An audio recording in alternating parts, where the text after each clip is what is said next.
বর্তমানে দেখতে পারে আমরা লাতু কালী মন্দিরের মধ্যে খুবই সুন্দর একটা হাতি বর্তমানে এদিকে চলে 16 প্রহর নাম কীর্তন খুবই ভালো লাগে। আচ্ছা আবার সামনে সামনে দেখতে পারে হাতি একটু মায়া করিলাই আদর করিলাই।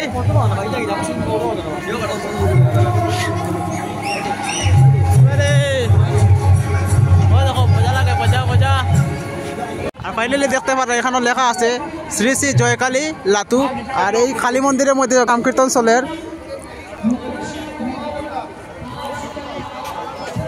আর এখানেও গান গাইরা আমরা শম্পা গোস্বামী কলিকাতা থেকে আইসেন খুবই সুন্দর দেখতে পারে। প্রচুর ভক্তের আগমন হয়েছে লাতুতে, লাতু কালী মন্দিরে।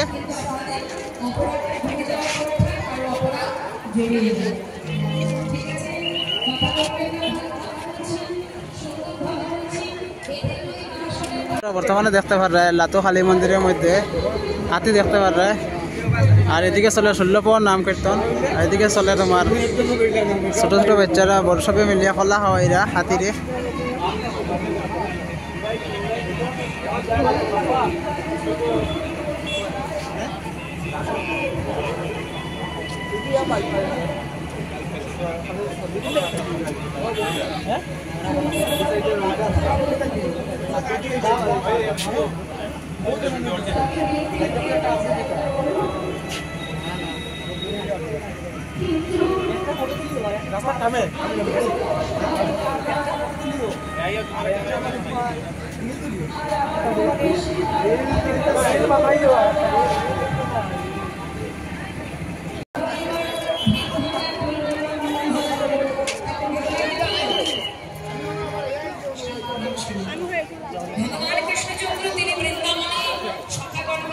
দেখতে পারে এখানে মাঠের মধ্যে চলে অষ্টপ্রহর নাম কীর্তন। আর শম্পা গোস্বামী আইসেন খুবই সুন্দর গান গাইরা। আপনার দেখতে পারে এখানে মানে দাঁড়াইবার মতো অবস্থা নাই, ক্যামেরা কর্ম এখন স্ট্যান্ড লাগাইয়া করতে লাগবে যেহেতু প্রচুর ভিড়। তিনি আবার চলে আসবেন, তাই লাফালাফি করো আর যাই করো না কেন, তোমাকে যিনি চালনা করছে তুমি আঙুলের মাথায় নাচছো, তিনি নাচাচ্ছেন। তিনি যখন ভাঙেন আবার তখনই গড়েন, তার ব্যাপার সে কি করবে না করবে। তাকে ধরতে গেলে তোমার যুগ যুগ চলে যাবে, জন্ম কেটে যাবে, তুমি তাকে ছুঁতে পারবে না। সে যদি মনে করে এক পলকে লয় করে দিতে পারে, এক পলকে আবার সৃষ্টিও করতে পারে। তাই তার উপরে মালিক তো আর আমরা নই, আমরা তো তুচ্ছ একটা জীব মাত্র। হ্যাঁ, তাই কি বলছে শোনো, প্রকৃত খেলা খেলছেন ভগবান। আমার আপনার মতো হিন্দু জাতি নয়, তিনি বিধর্মী মুসলমান। মুসলমান হয়ে নিশ্চয় সে অশিক্ষিত ছিল না বাবা। একটু মন্দিরের কথা বলুন, আমি সহজ ভাষায় বোঝাচ্ছি, একদম সাধারণ ভাষায়। তিনি অশিক্ষিত নন, তিনি একজন গুণী ব্যক্তি, একজন বিদ্রোহী কবি কাজী নজরুল ইসলাম। সে কি বোকা ছিল? মাথা খারাপ ছিল তার? মাথা খারাপ তো আমাদের বাবা। তিনি গান বেঁধে গেলেন, মা কি বলছে, খেলিছ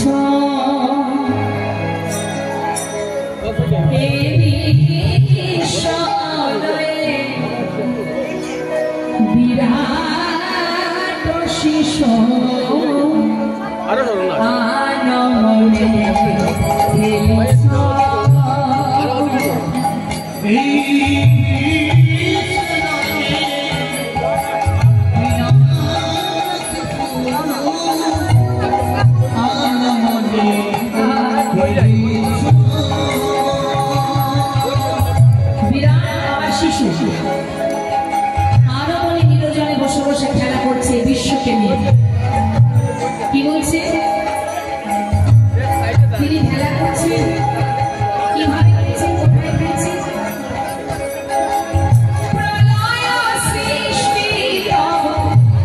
এই জায়গাটা মন দেবেন না, কথাটা কি বলছে,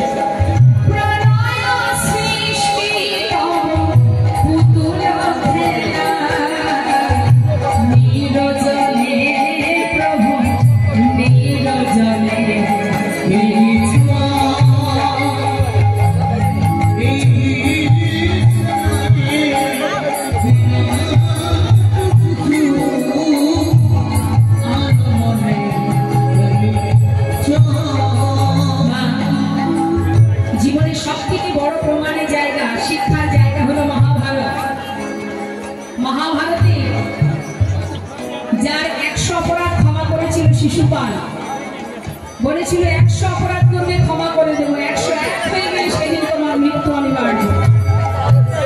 তা ভগবান শুধু অপেক্ষায় থাকে পাপের ভান্ডার কবে করবে। আমরা তো বাবা সাধারণ জীব, আমাদের মন চঞ্চল হয়ে যায়। ও অপরাধ করেছে, ওকে কেন সাজা দিচ্ছে না? কিন্তু অত সহজ নয়, সময়ের অপেক্ষা। কি বলছে মা? প্রলয় আমার সৃষ্টি, তার কাছে একটা পুতুল খেলা মাত্র। হরিবল হরিবল।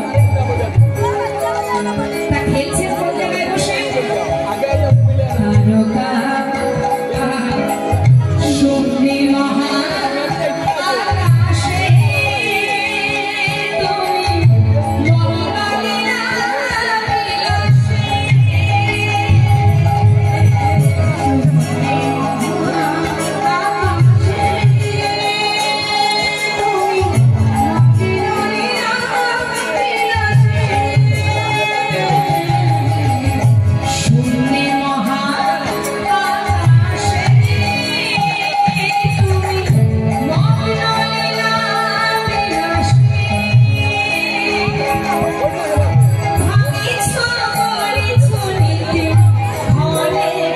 মরণলীলা বিলাসে।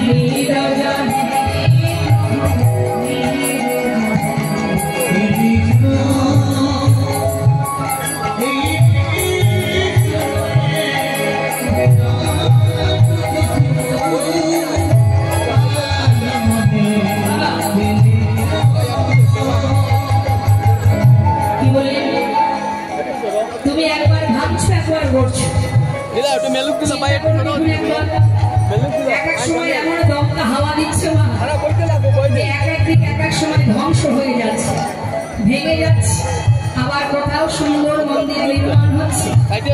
একবার সৃষ্টি করছে, একবার ধ্বংস করছে। তার কাছে একটা পুতুল খেলার মতো আমরা। আমাদেরকে খেলাচ্ছেন, নাচাচ্ছেন, আর আমরা নাচছি। হ্যাঁ, যদি মনে করি আমি মালিক তাহলে বিপদ। যদি মনে করি আমি এটা করবো ওটা করবো, তুমি কিচ্ছু করতে পারবে না।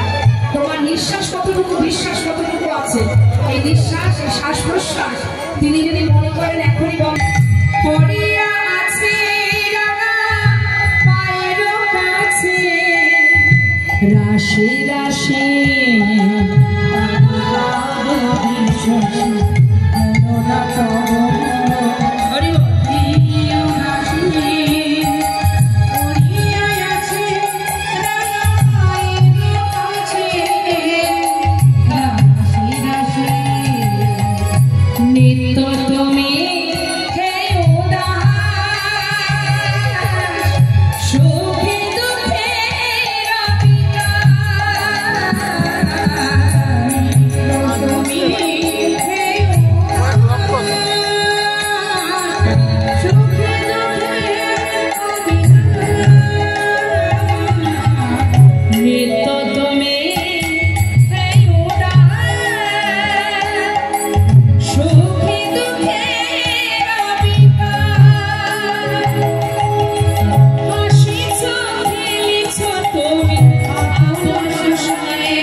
করবেন আর কিভাবে কাকে ধ্বংস করবেন তিনি তো জানেন মা। হ্যাঁ, প্রহ্লাদের পিতা হিরণ্যকশিপু সে যখন বর পেয়েছিল না, সামাজিক দৃষ্টান্ত দিয়ে বলছি বাবা, আমাদের এই জগতে কেউ যদি কখনো কোনো ক্ষমতায় আসে সে মনে করে আমি সব করতে পারবো। ঠিক যেমন প্রহ্লাদের পিতা হিরণ্যকশিপু তাকে যখন বর দিয়েছিল যে তোমাকে ঘরে মারতে পারবে না, মন্দির শুনবে, বাইরে মারতে পারবে না, দিনের বেলা পারবে না, রাতের বেলা পারবে না, হ্যাঁ, কোনো জলে মারতে পারবে না, স্থলে মারতে পারবে না, মানে এত বর পেয়ে সে মনে করেছিল আমি যা করবো তাই হবে না, তাই গৌর হরিব। তাই সর্বদাই সব সময়ের জন্য সে দিনের পর দিন অন্যায় করে গেছে, অপরাধ করে গেছে যাব, কারণ তার বিপরীত ক্রিয়া কি হতে পারে সেটা কিন্তু তার জানা থাকে। তা সেই হিরণ্যকশিপুকে প্রাণে মেরেছিল যে তোমাকে মানুষও মারতে পারবে না, কোনো পশু মারতে পারবে না। তাই হ্যাঁ, দিনেও মারবে না, রাতেও না, ঘরেও না, বাইরেও না, মানুষও না, পশুও না। আর সেই হিরণ্যকশিপুকে মেরেছিল কখন? ঘরেও মারেনি, বাইরেও মারেনি। কোথায় মেরেছিল? চৌকাঠের উপরে বসে নরসিংহ মূর্তি ধারণ করে, কিছুটা পশু কিছুটা মানুষ রূপ ধারণ করে তাকে বধ করেছিল, প্রাণে মেরেছিল। তাই না? তাও কখন মেরেছিল? দিনের বেলা না, রাতের বেলাও না, গোধূলি লগ্নে, সন্ধ্যা আগত, ঠিক গোধূলি সময়। তাই জেনে রাখবেন, আমরা সাধারণ জীব মাত্র, কিঞ্চিত ক্ষমতা আমাদের কিছুই করার নেই। যদি তুমি তার প্রতি ভরসা রাখো, বিশ্বাস রাখো।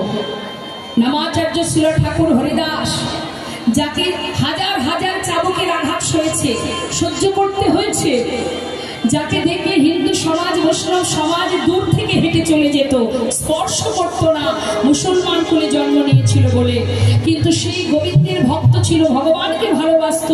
তাই স্বয়ং মহাপ্রভু তাকে কোলের মধ্যে করে নিয়ে পুরীধামে জগন্নাথ মন্দিরের ভিতরে প্রবেশ করেছে। যে হরিদাসকে পুরীধামের মন্দিরে প্রবেশ করতে দেওয়া হতো না, মহাপ্রভু তাকে কোলে করে ভিতরে নিয়ে গিয়েছিলেন। এটাই হলো ভক্তের, ভগবানের ভক্তের প্রতি কৃপা। তাই বাবা, আমরা যতই লাফাই, যতই যাই ভাবি না কেন এই করবো ওই করবো, জীব কোটি বাঞ্ছা করে, তার যা ইচ্ছা সেই ফলে ধরে। তারে গৌর হরি। আজ অপূর্ব একটি খেলা খেলে জগৎ জীবকে বুঝিয়ে দিচ্ছেন। তিনি বনমাঝি কি বলছে? এই সখা, সখা কি মন খারাপ নাকি তোর? শোন, বলছি প্রতিদিন তো খেলা করি, আজ না আমার মনে ইচ্ছা আমি একটা নূতন খেলা খেলব। নূতন খেলা? বলছে কি খেলা? শোন, আজকের যে খেলাটা হবে সেই খেলাটা হলো পাতা পাতা খেলা। কিরে, পাতা পাতা খেলা খেলেছিস কখনো? পাতা পাতা খেলা করেছিস? কি হচ্ছে? পাতা পাতা খেলাটা কেমন? সেটা হচ্ছে আমরা যতগুলি শাখা আছি ততগুলি পত্র তুলতে হবে। সেই পত্রের মধ্যে একটা পত্র ছিদ্র করা হবে। ছিদ্র পত্রটা যার ভাগ্যে পড়বে সে চোর, মানে এই দলের মধ্যে চোর হবে। এবং যে চোর হবে আর যারা জিতে যাবে প্রত্যেককে একে একে কাঁধে করে নিয়ে এই বংশীবর থেকে কেশিঘাটে নিয়ে যেতে হবে, আবার নিয়ে আসতে হবে। সখারা বলছে তো বেশ মজার খেলা ভাই। হ্যাঁ, তাহলে যা পাতা তুলে নিয়ে। পাতা তুলে এনেছে, পাতা তুলে এনে কানার হাতে দিয়েছে।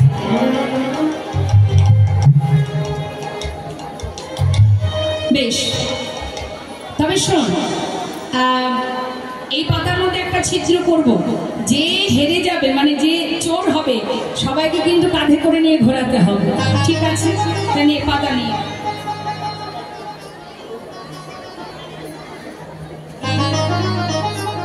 পাতা নিয়ে যায়।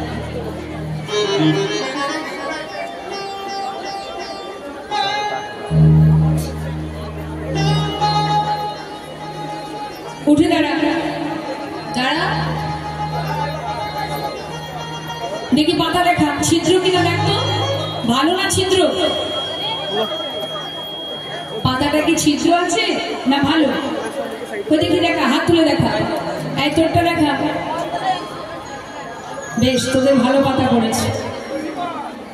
এই তোরটা দেখা, কচু পাতা পড়েছে। এই দেখি তোদেরটা দেখা।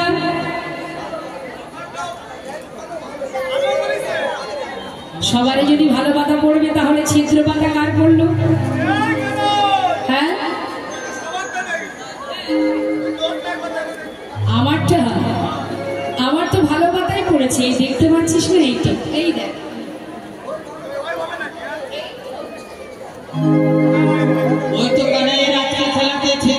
পড়েছে আনাই চোর আনাই চোর আনাই চোর।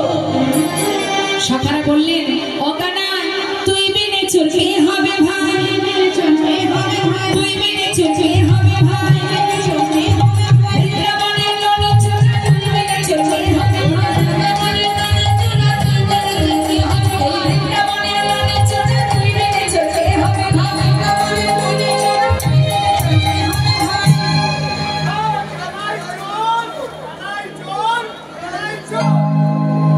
আমি চোর? বৃন্দাবনের ননি চোরা বললি কেন? আমি যে সবার বাড়ি থেকে ননি চুরি করে নিয়ে আসি, আমি কি একা খাই? তোদের তো দিয়ে খাই।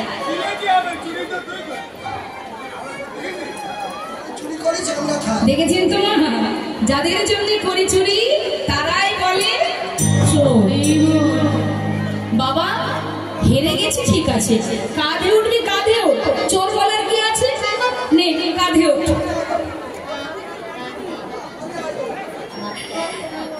গোবিন্দ বলছে বেশ, সবাই মিলে উঠলে তো হবে না, একে একে উঠতে হবে।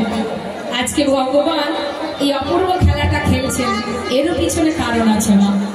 কেন তিনি হঠাৎ এই খেলা খেললেন? কেনই বা আজ তিনি হেরে গেলেন? হ্যাঁ, চতুরের শিরোমণি ভগবান তিনি আজকের এই খেলাটাই হেরেছেন কেন জানেন মা? তার মনে বাসনা আজ সে ভক্তেরই চরণ সেবা করবেন। তাই গৌর হরি বল হরি। জগতে সবাই ভগবানের চরণ সেবা করে, আর তার মনের ইচ্ছা যে আমি ভক্ত চরণ সেবা করে দেখব ভক্তরা কেন আমার চরণ সেবা করে, আর আমার চরণ সেবা করে ভক্তরা কি আনন্দ পায়। তাই গৌর হরি বল।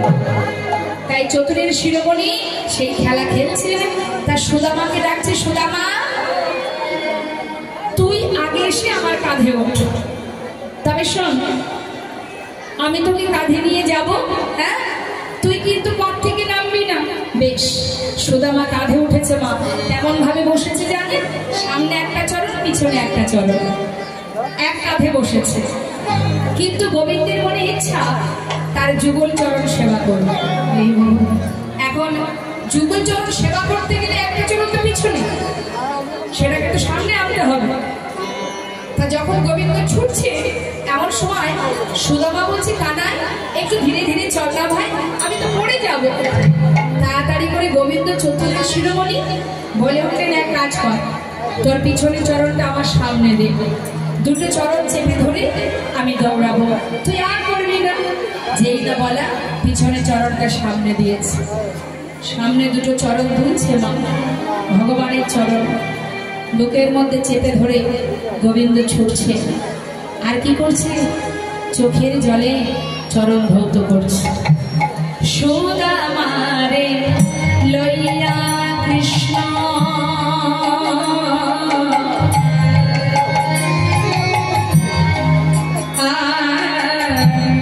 করিলা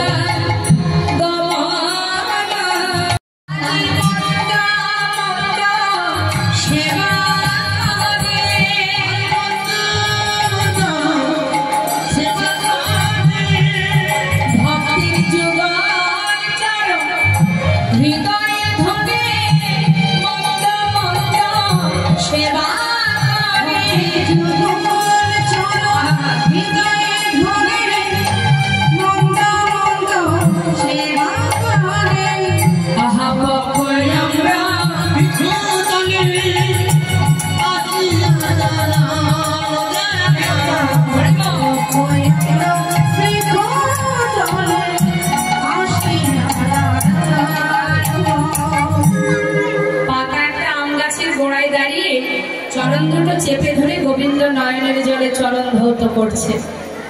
যখনই কিনা চোখের জল, গোবিন্দের চোখের জল সুদামার পায়ে পড়েছে, সুদামা বলছে, কি ব্যাপার, আমার পায়ে জল কেন এলো? আকাশের তো মেঘ করেনি, কি করে পড়লো জল? তবে কি কানাই কাঁদছে? এই কানাই একটু নামিয়ে দে তো। কেন ভাই? দে না, একটু নামিয়ে দে দেখি। যেই না নামিয়ে দিয়েছে, হঠাৎ গোবিন্দের চোখের দিকে তাকিয়ে দেখছি কানাই কাঁদছে। কানাই, আমাকে কাঁধে নিয়ে তোর কষ্ট হয়েছে ভাই, তুই কাঁদছিস। বুঝেছি তুই তো রাজার ছেলে, প্রতিদিন সবার কাঁধে উঠিস, কোনোদিন তো কাউকে কাঁধে তুলিস নি। আজ আমাকে কাঁধে নিয়ে তো কষ্ট হচ্ছে বল। কানাই বলছে, জানিস বন্ধু, এ আমার কষ্টের অশ্রু নয়, এই যে আনন্দের অশ্রু, আমি আনন্দে কাঁদছি। না না, তুই কি জানিস না কানাই, আমরা সব কষ্ট সহ্য করতে পারবো, তোর চোখে জল ফেলতে পারবো না ভাই। আর যখন এই খেলা খেলে তোকে কাটতে হচ্ছে, আর কোনোদিন এই খেলা খেলবো না। চল চল আমরা ফিরে যাই। গোবিন্দ আমার সুবল সখা সুদামাকে সঙ্গে করে নিয়ে আবার ফিরে আসছে মা। আর এদিকে প্রতিদিন এইভাবে খেলা খেলে। হঠাৎ মথুরা থেকে রথ চলে এলো। রথ পাঠালো কে? রথ পাঠালো কংস। অক্রুরকে দিয়ে রথ পাঠিয়ে দিল বৃন্দাবনে। কেন পাঠালো? কানাই গলায় দুই ভাইকে নিয়ে যাওয়ার জন্য। মথুরায় নিয়ে যাওয়ার পর তাদেরকে প্রাণে মারবে কংস, সেই কারণে রথ পাঠিয়েছে। এখন অক্রুর যখন রথে করে কানাই গলায় দুই ভাইকে নিয়ে মথুরায় চলে গেল মা, গোটা বৃন্দাবনে কৃষ্ণ হারা হয়ে সবাই কাঁদতে শুরু করলেন। সবাই কাঁদছে। মা যশোমতী কখনো অচৈতন্য হয়ে পড়ে, কখনো আবার চেতনা পায়। বৃন্দাবনে রাখালগণ বনে যায় না, সেবা করে না গাভীগণ। এমনও দুরবস্থা বৃন্দাবনে। সবাই কাঁদছে, সবাই শোকাহত। ঠিক সেই সময় সুদামা, যে কৃষ্ণকে এত ভালোবাসে, কৃষ্ণের জন্য পথে পথে পাগলের মতো ঘুরে বেড়াচ্ছে কানাই কানাই বলে। কানাই চলে যাওয়ার পর থেকে সুদামা পাগলের ন্যায় হয়ে গেছে। এত ভালোবাসি কানাইকে। এখন সুদামার বাবা সেই চিন্তায় পড়ে গেল, ছেলে যদি পাগল হয়ে যায়, তাহলে আমার একমাত্র সন্তান, তার যদি কিছু বিপদ হয়ে যায়, আমার তো আর সন্তান বলে কেউ নেই। কি করবো এখন আমি? আমার সন্তানকে আমি কিভাবে সুস্থ রাখবো? কি করলে ভালো থাকবে? চিন্তা করতে করতে তিনি কৃষ্ণ কোথায় আছে খুঁজে বেড়াচ্ছে। যে যেখানেই থাক কানাই, সেখানে আমি আমার সুদামাকে পৌঁছে দেব। সুদামাকে সেখানে পাঠালে কানাইকে পেলে সে ভালো থাকবে। তাই চারিদিকে খুঁজছি সুদামার পিতা। তার নাম, সুদামার পিতার নাম মটকমণি। সেই মটকমণি চারিদিকে খুঁজছে, কিন্তু কোথাও পাচ্ছে না কানাইকে। কোথায় গেল কানাই? বৃন্দাবনে নয়, কৃষ্ণ মথুরাতে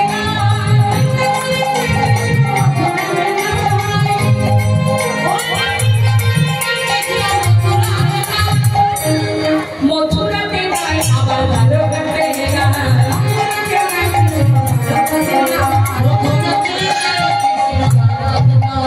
কোথায় বা আছে সে, কোথায় বা আছে সে, আমার প্রাণে প্রাণে কোথায় বা আছে সে, আমার প্রাণে প্রাণে কোথায় বা আছে সে। মথুরাতে নাই না, কোথায় কাটে না। বৃন্দাবনে নাই, মথুরায় নাই, দ্বারকায় নাই। গিয়েছিল কোথায়? বৃন্দাবন থেকে মথুরায়, সেখানেও নেই। আবার বৃন্দাবনেও ফিরে আসেনি, আবার দ্বারকাতেও নেই। তো কানাইকে পাওয়া মাত্রই গুরুদেবকে আসতে দেখে, পাঠশালায় আসছেন গুরুদেব, পাঠশালায় আসতে দেখে বলছে সবাই বস। সবাই বসে আছে। এখন শান্তিমণি মুনি তিনি পাঠশালায় এসে জিজ্ঞাসা করছে, এই যে বালক, তোমরা সবাই ভালো আছো? তো শুনলাম আমার পাঠশালায় 3 জন নতুন ছাত্র এসেছো। কই দেখি কে কে এসেছে, হাত তোলো। এই যে আমরা 3 জন গুরুদেব, 3 জন। আচ্ছা, তোমরা 3 জন? আচ্ছা আচ্ছা, বেশ বেশ। তা শুনলাম নাকি আমার কাছে শিক্ষা নেবে বলে এসেছো। আচ্ছা, তোমার নাম কি? আমার নাম গুরুদেব বলরাম। আর তোমার নাম? তোমার নাম কৃষ্ণ। বাবা, কি সুন্দর, কি সুন্দর। আর তোমার নাম কি? আচ্ছা, তোমরা 3 জন আমার পাঠশালায় নতুন এসেছো, তাই তো? ঠিক আছে। এই কি নাম তোমার? বলরাম। বলরাম। তুমি কি শিক্ষা নেবে? ওই ধনুর্বিদ্যা। তুমি ধনুর্বিদ্যা শিখবে।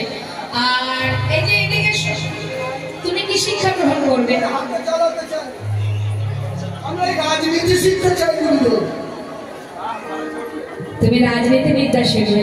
হ্যাঁ গুরুদেব, আমি বেদ বিদ্যাও শিখবো না, গদা বিদ্যাও শিখবো না, ধনুর্বিদ্যাও শিখবো না, আমি রাজনীতি বিদ্যা শিখবো। ভালো কথা। সুদামা, তুমি কি শিক্ষা নেবে? বেদ অধ্যয়ন করবে। হ্যাঁ, ওটাই তোমার পক্ষে প্রযোজ্য, খুবই ভালো হবে। হ্যাঁ, তা যারা বেদ অধ্যয়ন করে তাদেরকে কি বলা হয় মা? হরে কৃষ্ণ, বিপ্র। শাস্ত্রী বলিনি জন্ম জায়তে শূদ্র, জন্ম হওয়ার পর তার পরিচয় সে শূদ্র।